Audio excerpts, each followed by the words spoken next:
আসসালামু আলাইকুম, শুভ দুপুর। আজকে দুপুরের রেসিপি, এদিকে আলু ভাজি করব চিংড়ি মাছ দিয়ে, এদিকে লাউ দিয়ে চিংড়ি মাছ দিয়ে রান্না করব। দিয়ে দিচ্ছি আদা রসুন, একটু মশলার গুঁড়ি, লবণ, স্বাদ মতো, হলদের গুঁড়ি, মরচুর গুঁড়ি সব দিয়ে ভালোভাবে নাড়ে নিলাম।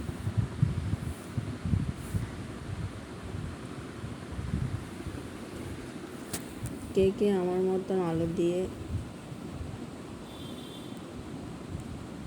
লাউ খোসা দিয়ে রান্না পছন্দ করেন? এদিকে লাউ দিয়ে মাসকলাইয়ের ডাল দিয়ে চিংড়ি মাছ দিয়ে রান্না করলাম।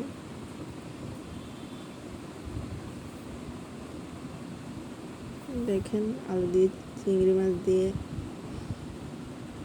রান্না কীরকম হয়েছে, কালারটা অনেকটা মজা।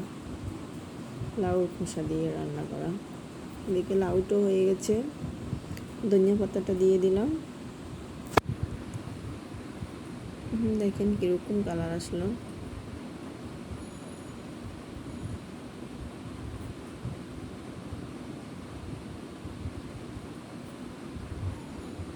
এদিকে আবার টাকি মাছ ভাজি করব। আর আমার রান্না হয়ে গেছে। কার কার টাকি মাছ পছন্দ কমেন্ট করে জানাবেন।